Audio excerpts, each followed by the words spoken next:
Hey there! Here we go into a new lesson. This one is all about arc length and surface area.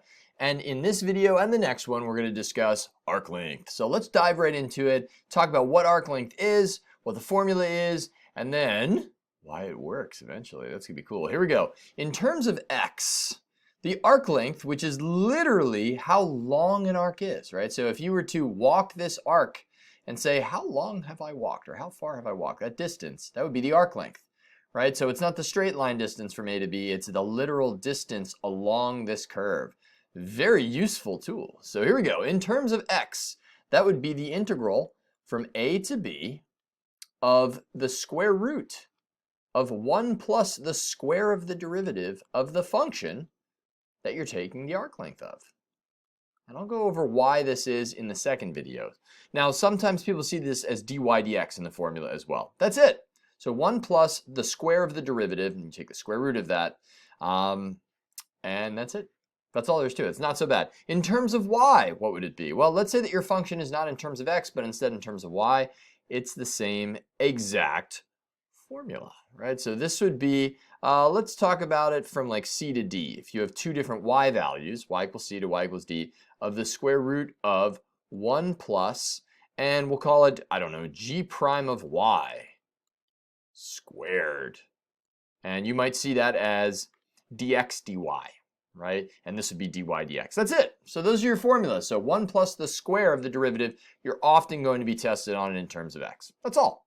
Okay, so one other thing to mention, the curve, it's got to be differentiable the whole way through because you're using the derivative in your formula. If it's not differentiable, can't use the arc length formula. Okay, and here we go into that next problem. Might seem a little bit jittery editing-wise there. Made a bit of an error, so I had to edit it over. Okay, smooth, I know. Here we go. What we're going to do is we're going to find the arc length of f of x equals the square root of x on the interval 1 to 9. We're going to use a calculator to evaluate that integral. So what we're being asked to do here is we are asked to find the distance basically along this curve from this point to that point. So always write out what it is that we're going to use in our problem. That'd be the integral from a to b of the square root of 1 plus f prime of x squared, not so bad, dx. And so we need the derivative according to that formula. So it's f prime of x, which is equal to, well, f of x is 1/2, right, is our power. So it's going to be 1/2 x to the negative 1/2. And that's the same as 1 over 2 root x. Not bad. Now from here, we're going to plug that in. So we're going to integrate from 1 to 9. The interval you'll always be given. The square root of 1 plus that squared. When I square 1 over 2 root x, I get a 4 in the bottom. And the square root of x squared ends up becoming just x dx. I'll be right back with you in a second with the answer. I'm going to plug it in my calculator. How about that?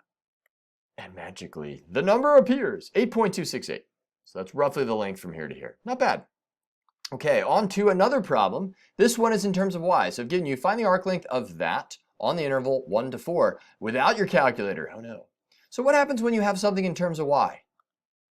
Nothing really. I mean, it's just in terms of y. So we take the integral, and it's going to be between, and I wrote it as c to d. That's fine. They're y values now that we're integrating with. And we'll get the square root of 1 plus the derivative with respect to y. So in this case, that's going to be dx dy squared dy. The arc length will be the same whether we evaluate this in terms of x or y. Right? It does not matter. So we get the integral from 1 to 4 is what we now have. So it'll be from 1 to 4. The square root of 1 plus, whoop, I need the derivative with respect to y, please. Let's do it.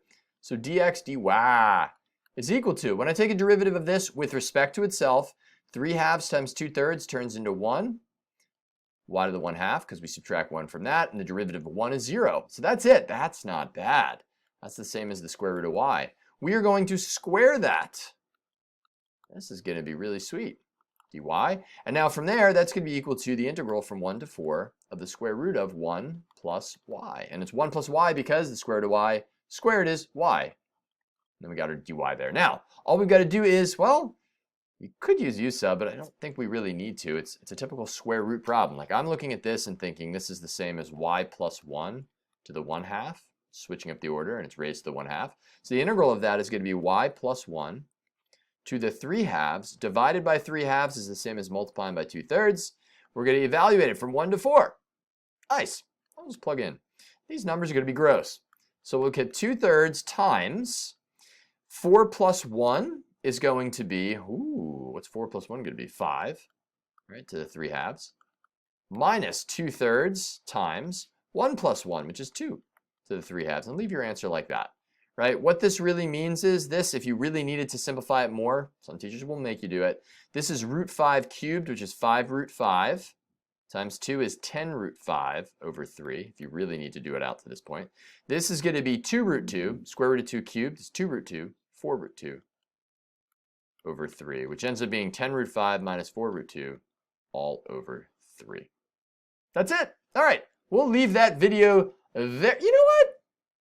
Now, I'm going to go further. Why not? What I'm going to show you now at the end of this video is why arc length works the way that it does, right? Let's just condense it all into one video. And then if you've got a question as to why it works, now you've got it, right? So we're going to put it all into one video. Where does the arc length formula come from? Where does it come from? Well, taking a look at this, what we have is we've got a point here. Call that, I don't know, just any old point. A, comma, f of a. Not that it really even matters. And we'll call this point b, comma, f of b. What we want to know is what the length of this curve is. Well, let's think about this for a second. If this whole thing is f of x, right, which is equal to y, then what we do know is that this distance here is dy.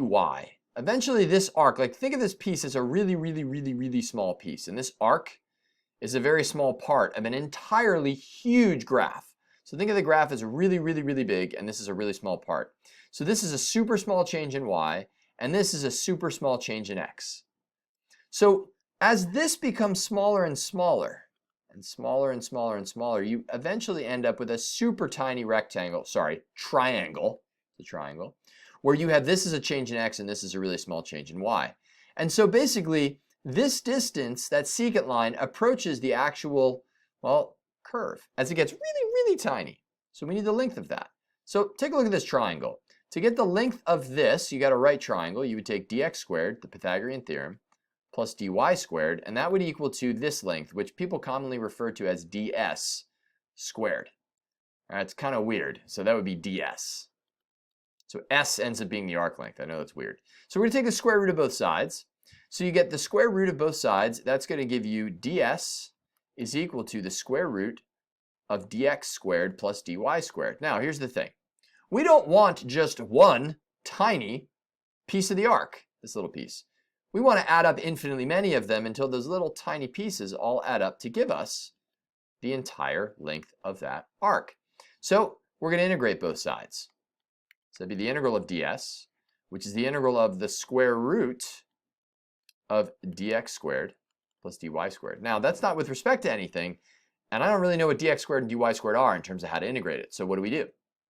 Well, what we can do is we can factor out either a dx squared or a dy squared. It does not matter which, but watch what happens when we do that.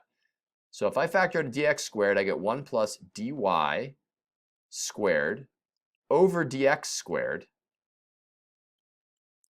And then all of that times dx squared. So all we've done is we pulled the dx squared from each of these out. When you take the square root of that, what you end up with is, the square root of this part that is, you end up with 1 plus, here's the square of the derivative, dy dx squared. The square root of dx squared is just dx. And of course, we want to add up infinitely many of these tiny little arcs. Right? The integral of a small change in s is s, which is the arc length, from a to b, which would be from the start to the finish. So the core idea is this. When we get really, really, really, really tiny straight lines, they become the actual piece of this arc. And a length of one of those tiny little pieces is this. So we want to add up infinitely many of them, I'll say from a to b. I guess we'll start that here, from a to b. And then we do a little bit of algebra to get ourselves into a situation where we can integrate it. Notice we could have factored out dy squared as well. That would have given us everything in terms of y. It's sweet.